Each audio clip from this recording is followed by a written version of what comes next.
ఓం శాంతి 6/7/2024 మధురమైన పిల్లలు, తండ్రి స్మృతి ద్వారా బుద్ధి స్వచ్ఛంగా అవుతుంది, దివ్య గుణాలు వస్తాయి. అందుకే ఏకాంతంలో కూర్చుని మిమ్మల్ని మీరు ప్రశ్నించుకోండి, నాలో ఎన్ని దైవీ గుణాలు వచ్చాయి. ప్రశ్న: అన్నింటికన్నా పెద్ద ఆసురీ అవగుణం ఏమిటి? అది పిల్లల్లో ఉండకూడదు.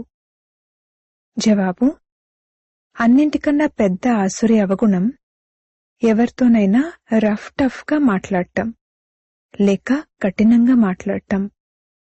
దీనినే భూతం అంటారు. ఎవరిలోనైనా ఈ భూతం ప్రవేశిస్తే వారు చాలా నష్టపరుస్తారు. అందుకే వారి నుండి పక్కకు తప్పుకోవాలి. ఎంత వీలైతే అంత. ఇప్పుడిక ఇంటికి వెళ్ళాలి, మళ్లీ కొత్త రాజధానిలోకి రావాలి అని అభ్యాసం చేయండి. ఈ ప్రపంచంలో అన్నీ చూస్తూ కూడా ఏదీ కనిపించకూడదు. ఓం శాంతి. తండ్రి కూర్చుని పిల్లలకు అర్థం చేయిస్తారు. శరీరాన్ని వదిలేతే వెళ్ళాలి, ఈ ప్రపంచాన్ని కూడా మర్చిపోవాలి. ఇది కూడా ఒక అభ్యాసమే. శరీరంలో ఏదైనా ఇబ్బంది కలిగితే శరీరాన్ని కూడా మర్చిపోయే ప్రయత్నం చేయవలసి ఉంటుంది. అలాగే ప్రపంచాన్ని కూడా మర్చిపోవలసి ఉంటుంది. ఉదయం వేళ ఈ మర్చిపోయే అభ్యాసం జరుగుతుంది. ఇప్పుడిక తిరిగి వెళ్ళాలి. ఈ జ్ఞానం పిల్లలకు లభించింది. మొత్తం ప్రపంచమంతటినీ వదిలి ఇప్పుడిక ఇంటికి వెళ్ళాలి. ఎక్కువ జ్ఞానం యొక్క అవసరం ఉండదు. బాగా ప్రయత్నించి అదే ధునిలో, అదే ధ్యాసలో ఉండాలి. శరీరానికి ఎంత కష్టం కలిగినా కానీ ఎలా అభ్యాసం చేయాలో పిల్లలకు అర్థం చేయించడం జరుగుతుంది. అసలు మీరు లేనట్లుగా అభ్యాసం చేయాలి. ఇది కూడా మంచి అభ్యాసం. ఇప్పుడు కొద్ది సమయమే ఉంది. ఇక ఇంటికి వెళ్ళాలి. తండ్రి సహాయం లభిస్తుంది లేక వీరి సహాయం లభిస్తుంది. సహాయమైతే తప్పకుండా లభిస్తుంది, మరియు పురుషార్థం కూడా చేయవలసి ఉంటుంది. ఇవేవైతే చూడ్డానికి కనిపిస్తున్నాయో అవేవీ ఉండవు. ఇప్పుడిక ఇంటికి వెళ్ళాలి. అక్కడి నుండి మళ్లీ మన రాజధానిలోకి రావాలి. చివర్లో ఈ 2 విషయాలే ఉంటాయి: వెళ్ళాలి మరియు రావాలి. ఈ స్మృతిలో ఉండటం ద్వారా శారీరక రోగాలేవైతే విసిగిస్తాయో అవి కూడా వాటంతటవే చల్లబడిపోతాయని గమనించడం జరిగింది. ఆ సంతోషం ఉంటుంది. సంతోషం లాంటి మెడిసిన్ ఇంకేదీ లేదు. అందుకే పిల్లలకు కూడా ఇది అర్థం చేయించవలసి ఉంటుంది. పిల్లలు, ఇప్పుడిక ఇంటికి వెళ్ళాలి, మధురమైన ఇంటికి వెళ్ళాలి. ఈ పాత ప్రపంచాన్ని మర్చిపోవాలి. దీనినే స్మృతి యాత్ర అంటారు. ఇది ఇప్పుడే పిల్లలకు తెలుస్తుంది. తండ్రి కల్పకల్పము వస్తారు, ఇదే వినిపిస్తారు, మళ్లీ కల్పం తర్వాత కలుస్తారు. తండ్రి అంటారు, పిల్లలు, ఇప్పుడు మీరేదైతే వింటున్నారో దానిని మళ్లీ కల్పం తర్వాత ఇదే విధంగా వింటారు. ఇది పిల్లలకు తెలుసు. తండ్రి అంటారు, నేను కల్పకల్పము వచ్చి పిల్లలకు మార్గాన్ని తెలియజేస్తాను. ఇక మార్గంపై నడవడం పిల్లల పని. తండ్రి వచ్చి మార్గాన్ని తెలియజేస్తారు, తమతో పాటు తీసుకువెళ్తారు. కేవలం మార్గాన్ని చెప్పడం మాత్రమే కాదు, వారు తమతో పాటు తీసుకువెళ్తారు కూడా. ఈ చిత్రాలు మొదలైనవేవైతే ఉన్నాయో అవి చివర్లో ఎందుకు ఉపయోగపడవని కూడా అర్థం చేయించడం జరుగుతుంది. తండ్రి తమ పరిచయాన్ని ఇచ్చేశారు. తండ్రి ఇచ్చే వారసత్వం అనంతమైన రాజ్యాధికారమని పిల్లలు అర్థం చేసుకున్నారు. నిన్న మందిరాల్లోకి వెళ్లేవారు. ఈ పిల్లల యొక్క మహిమ అనగా లక్ష్మీనారాయణల యొక్క మహిమను గానం చేసేవారు. బాబా అయితే వీరిని కూడా పిల్లలు పిల్లలు అనే అంటారు కదా. ఎవరైతే ఉన్నతోన్నతులుగా అయినందుకు వారిని మహిమ చేసేవారో వారిప్పుడు స్వయం మళ్లీ ఉన్నతంగా అయ్యేందుకు పురుషార్థం చేస్తారు. ఇది శివబాబాకు కొత్త విషయమేమి కాదు. పిల్లలైన మీకు ఇది కొత్త విషయం. యుద్ధ మైదానంలో పిల్లలున్నారు. సంకల్ప వికల్పాలు కూడా వీరిని విసిగిస్తాయి. ఈ దగ్గు కూడా వీరి కర్మల లెక్కాచారమే. దీనిని వీరు అనుభవించాలి. శివబాబా అయితే ఎంతో ఆనందంగా ఉన్నారు.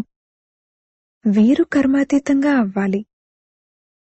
శివబాబా అయితే సదా కర్మాతీత అవస్థలోనే ఉంటారు. నాకు మరియు పిల్లలైన మీకు మాయా తుఫాన్లు, కర్మభోగాలు మొదలైనవి వస్తాయి. ఇది అర్థం చేయించాలి. తండ్రి అయితే దారిని చూపిస్తారు. పిల్లలకన్నీ అర్థం చేయిస్తారు.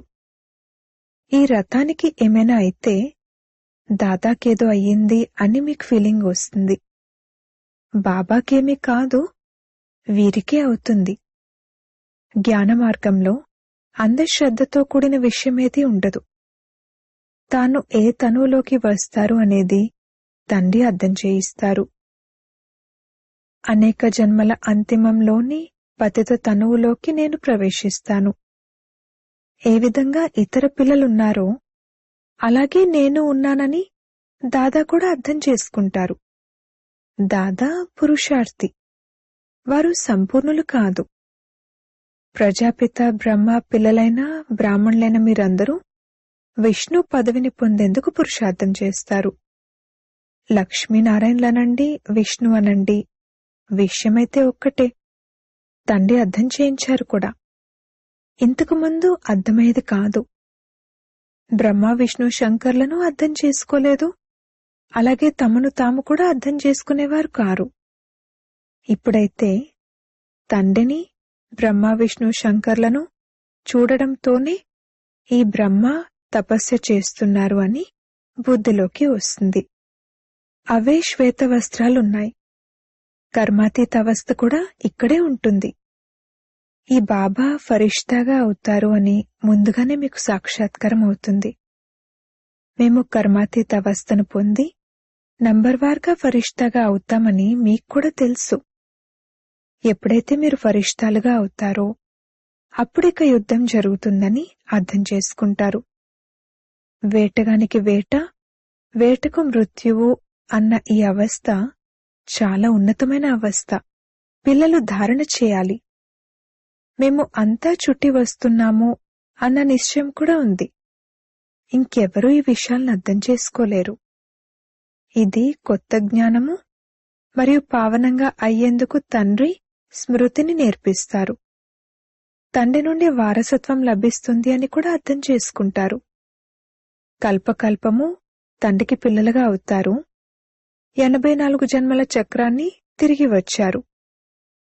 మీరు ఒక ఆత్మ, పరంపిత పరమాత్మ తండ్రి. ఇప్పుడిక తండ్రిని స్మృతి చేయండి అని మీరు ఎవరికైనా అర్థం చేయించండి. అప్పుడు వారి బుద్ధిలోకి వస్తుంది, దైవీ రాకుమారునిగా అవ్వాలంటే ఇంతటి పురుషార్థం చెయ్యాలి, వికారాలు మొదలైనవన్నీ వదిలేయాలి అని. తండ్రి అర్థం చేయిస్తున్నారు. సోదరీ సోదరులుగా కూడా కాదు, పరస్పరం సోదరులుగా భావించండి మరియు తండ్రిని స్మృతి చేయండి. అప్పుడే వికర్మలు వినాశనమవుతాయి. ఇంకెటువంటి కష్టమూ లేదు. చివరి సమయంలో ఇంకే విషయాల అవసరమూ ఉండదు. కేవలం తండ్రినే స్మృతి చేయాలి. ఆస్తికులుగా అవ్వాలి. ఇలా సర్వగుణ సంపన్నులుగా అవ్వాలి. లక్ష్మీనారాయణ చిత్రం చాలా యాక్యురేట్గా ఉంటుంది. కేవలం తండ్రిని మర్చిపోవడం వల్ల దైవీ గుణాలు ధారణ చేయడం కూడా మర్చిపోతారు. పిల్లలు ఏకాంతంలో కూర్చుని ఆలోచించండి. బాబాను స్మృతి చేసి మేము ఈ విధంగా అవ్వాలి, ఈ గుణాలను ధారణ చేయాలి అని. విషయమైతే చాలా చిన్నది. పిల్లలు ఎంతగా కష్టపడవలసి ఉంటుంది. ఎంత దేహాభిమానం వచ్చేస్తుంది. తండ్రి దేహి అభిమాని భవాన్ అంటారు. తండ్రి నుండే వారసత్వాన్ని తీసుకోవాలి. ఎప్పుడైతే తండ్రిని స్మృతి చేస్తారో అప్పుడు చెత్త తొలగిపోతుంది. ఇప్పుడు బాబా వచ్చి ఉన్నారని, బ్రహ్మ ద్వారా వారు కొత్త ప్రపంచ స్థాపన చేస్తున్నారని పిల్లలకు తెలుసు. స్థాపన జరుగుతుందని పిల్లలని మీకు తెలుసు. ఇంతటి సహజమైన విషయం కూడా మీ నుండి జారిపోతుంది. భగవంతుడు ఒక్కరే ఉన్నారు. అనంతమైన తండ్రి నుండి రాజ్యాధికారం లభిస్తుంది. తండ్రిని స్మృతి చేయడం ద్వారా కొత్త ప్రపంచం గుర్తుకొస్తుంది.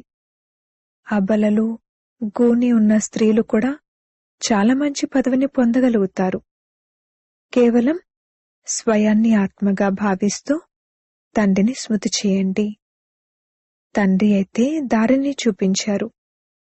స్వయాన్ని ఆత్మగా నిశ్చయం చేసుకోండి అని వారంటారు. తండ్రి పరిచయం అయితే లభించింది. ఇప్పుడు 84 జన్మలు పూర్తయ్యాయని, ఇక ఇంటికి వెళ్తామని, మళ్లీ స్వర్గంలోకి వచ్చి పాత్ర అభినయిస్తామని బుద్ధిలో కూర్చుంటుంది. ఎక్కడ స్మృతి చేయాలి, ఎలా స్మృతి చేయాలి అన్న ప్రశ్నే తలెత్తదు. తండ్రిని స్మృతి చేయాలి అని బుద్ధిలో ఉంది. తండ్రి ఎక్కడకు వెళ్ళినా మీరు వారి పిల్లలే కదా.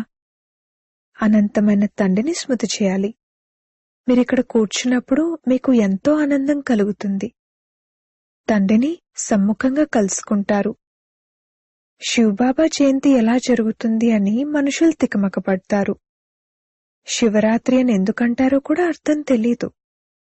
రాత్రి వేళలో జయంతి జరుగుతుందని శ్రీకృష్ణుడి గురించి భావిస్తారు, కానీ అది ఈ రాత్రి విషయం కాదు.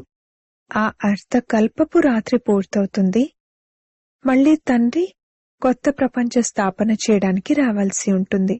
ఇది చాలా సహజం. ఇది చాలా సహజమని పిల్లలు స్వయం భావిస్తారు. దైవీ గుణాలను ధారణ చేయాలి, లేకపోతే 100 రెట్ల పాపం పెరుగుతుంది. నన్ను నిందింపజేసేవారు ఉన్నత పదవిని పొందలేరు. తండ్రిని నిందింపజేసినట్లయితే పదభ్రష్టులుగా అయిపోతారు. చాలా మధురంగా అవ్వాలి. రఫ్ టఫ్గా మాట్లాడటం దైవీ గుణం కాదు. ఇది ఆసురీ అవగుణమని అర్థం చేసుకోవాలి. ఇది మీ దైవీ గుణం కాదు అని ప్రేమగా అర్థం చేయించవలసి ఉంటుంది. ఇప్పుడిక కలియుగం పూర్తవుతుందని, ఇది సంగమయుగమని పిల్లలకు తెలుసు. మనుషులకైతే ఏమీ తెలీదు. కుంభకర్ణుడి నిద్రలో నిద్రిస్తున్నారు. ఇంకా 40,000 సంవత్సరాలుందని, మేము ఇంకా జీవిస్తాము, సుఖాన్ని అనుభవిస్తాము అని భావిస్తారు. రోజురోజుకు ఇంకా తమో ప్రధానంగా అవుతారు అన్నది అర్థం చేసుకోరు. పిల్లలైన మీరు వినాశనం యొక్క సాక్షాత్కారాన్ని కూడా పొందారు. ముందు ముందు బ్రహ్మ మరియు శ్రీకృష్ణుడి సాక్షాత్కారాన్ని కూడా పొందుతూ ఉంటారు. బ్రహ్మ వద్దకు వెళ్లడం ద్వారా మీరు స్వర్గంలో ఇటువంటి యువరాజుగా అవుతారు అని సాక్షాత్కారం అవుతుంది. అందుకే ఎక్కువగా బ్రహ్మ మరియు శ్రీకృష్ణుడు వీరిరువురి సాక్షాత్కారాలు జరుగుతాయి. కొందరికి విష్ణు సాక్షాత్కారం జరుగుతుంది, కానీ దాని ద్వారా అంతగా అర్థం చేసుకోలేరు. నారాయణుడి సాక్షాత్కారం జరిగితే అర్థం చేసుకోగలరు. ఇక్కడకు మనం దేవతలుగా అయ్యేందుకు వస్తాము. కావున ఇప్పుడు మీరు సృష్టి ఆది మధ్యాంతాల పాఠాన్ని చదువుకుంటారు. స్మృతి కోసమే పాఠాన్ని చదివించటం జరుగుతుంది. పాఠాన్ని ఆత్మే చదువుతుంది. దేహబానం తొలగిపోతుంది. ఆత్మే అన్నీ చేస్తుంది. మంచి లేక చెడు సంస్కారాలు ఆత్మలోనే ఉంటాయి. మధురాతి మధురమైన పిల్లలను మీరు 5,000 సంవత్సరాల తర్వాత వచ్చి కలుసుకున్నారు. మీరు ఆ పిల్లలే. ముఖ కవళికలు కూడా అలాగే ఉన్నాయి. 5,000 సంవత్సరాల క్రితం కూడా మీరే ఉండేవారు. మీరు కూడా అంటారు, బాబా 5,000 సంవత్సరాల తర్వాత మీరే వచ్చి కలుసుకున్నారు. మీరు వారే. మీరే మమ్మల్ని మనుషుల నుండి దేవతలుగా తయారు చేస్తున్నారు. మనం దేవతలుగా ఉండేవారము, మళ్లీ అసురులుగా అయ్యాము. దేవతల గుణాలు గానం చేస్తూ స్వయం యొక్క అవగుణాలు వర్ణన చేస్తూ వచ్చాము. ఇప్పుడు మళ్లీ దేవతలుగా అవ్వాలి. ఎందుకంటే ఇప్పుడిక దైవీ ప్రపంచంలోకి వెళ్ళాలి. కావున ఇప్పుడు బాగా పురుషార్థం చేసి ఉన్నత పదవిని పొందండి. టీచర్ అయితే అందరికీ చెప్తారు కదా, చదువుకోండి, మంచి మార్కులతో పాస్ అయినట్లయితే నా పేరు కూడా ప్రసిద్ధమవుతుంది, అలాగే మీ పేరు కూడా ప్రసిద్ధమవుతుంది. చాలామంది అంటారు, బాబా మీ వద్దకు వస్తే ఏదీ బయటికి రాదు, అంతా మర్చిపోతాము, రావడంతోనే మౌనంగా అయిపోతాము. ఈ ప్రపంచం అంతమైనట్లే, మీరు మళ్ళీ కొత్త ప్రపంచంలోకి వస్తారు. అది చాలా శోభనీయమైన కొత్త ప్రపంచంగా ఉంటుంది. కొందరు శాంతిధామంలో విశ్రాంతి పొందుతారు, కొందరికి విశ్రాంతి లభించదు, ఆల్రౌండ్ పాత్ర ఉంటుంది. కాని వారు తమో ప్రధానమైన దుఃఖం నుండి విముక్తులవుతారు. అక్కడ శాంతి, సుఖం అన్నీ లభిస్తాయి. కావున ఈ విధంగా బాగా పురుషార్థం చేయాలి. భాగ్యంలో ఏదుంటే అదే లభిస్తుందిలే అని భావించడం కాదు, పురుషార్థం చేయాలి. రాజధాని స్థాపన అవుతుంది అని అర్థం చేసుకోవడం జరుగుతుంది. మనం శ్రీమతంపై మన కొరకు మనం రాజధానిని స్థాపన చేసుకుంటున్నాము. స్వయంగా శ్రీమతాన్ని ఇచ్చే బాబా రాజు మొదలైన వారిగా అవ్వలేదు. వారి శ్రీమతం ద్వారా మనం అవుతాము. ఇది కొత్త విషయం కదా. దీనిని ఎప్పుడూ ఎవ్వరూ వినలేదు, చూడలేదు. శ్రీమతంపై మనం వైకుంఠ రాజ్యాధికారాన్ని స్థాపిస్తున్నాము అని పిల్లలైన మీరు భావిస్తారు. మనం లెక్కలేనన్నిసార్లు రాజ్యస్థాపన చేస్తాము మరియు పోగొట్టుకుంటాము. ఈ చక్రం తిరుగుతూనే ఉంటుంది. క్రిస్టియన్ ఫాదర్లు వాకింగ్ చేయడానికి వెళ్ళినప్పుడు వారింకెవరిని చూడ్డానికి కూడా ఇష్టపడరు. కేవలం క్రైస్తు స్మృతిలోనే ఉంటారు. శాంతిగా నడుచుకుంటూ వెళ్తారు. వారికి వివేకం ఉంది కదా. వారు క్రైస్తు స్మృతిలో ఎంతగా ఉంటారు. తప్పకుండా క్రైస్తు సాక్షాత్కారం జరిగి ఉంటుంది. ఫాదర్లందరూ అదే విధంగా ఉండరు. కోట్లాది మందిలో ఏ ఒక్కరూ అలా ఉంటారు. మీలో కూడా నంబర్ వారుగా ఉన్నారు. కోట్లాది మందిలో ఏ ఒక్కరో ఇటువంటి స్మృతిలో ఉంటూ ఉండొచ్చు. మీరు ప్రయత్నించి చూడండి. ఇంకెవ్వర్నీ చూడకండి. తండ్రిని స్మృతి చేస్తూ స్వదర్శన చక్రాన్ని తిప్పుతూ ఉండండి. మీకు అపారమైన సుఖం ఉంటుంది. శ్రేష్టాచారులు అని దేవతలనంటారు, మనుషులను భ్రష్టాచారులు అంటారు. ఈ సమయంలో దేవతలెవరూ లేరు. అర్ధకల్పం పగలు, అర్ధకల్పం రాత్రి. ఇది భారత్ విషయమే. తండ్రి అంటారు, నేనొచ్చి అందరికీ సద్గతిని కలిగిస్తాను. మిగిలిన ఇతర ధర్మాల వారు ఎవరైతే ఉన్నారో వారు తమ తమ సమయాల్లో వచ్చి తమ ధర్మాలను స్థాపన చేస్తారు. అందరూ వచ్చి ఈ మంత్రాన్ని తీసుకువెళ్తారు. తండ్రిని స్మృతి చేయాలి. ఎవరైతే స్మృతి చేస్తారో వారు తమ ధర్మంలో ఉన్నత పదవిని పొందుతారు. పిల్లలైన మీరు పురుషార్థం చేసి ఆత్మిక మ్యూజియంను లేక కాలేజ్ను తెరవాలి. విశ్వరాజ్యం లేక స్వర్గరాజ్యం క్షణంలో ఎలా లభించగలదో వచ్చి అర్థం చేసుకోండి అని రాయండి. తండ్రిని స్మృతి చేసినట్లయితే వైకుంఠ రాజ్యాధికారం లభిస్తుంది. అచ్చా, మధురాతి మధురమైన సికిలదే పిల్లలకు మాతా పిత బాప్దాదాల ప్రియ స్మృతులు మరియు గుడ్ మార్నింగ్. ఆత్మిక పిల్లలకు ఆత్మిక తండ్రి నమస్తే. ధారణ కొరకు ముఖ్య సారము.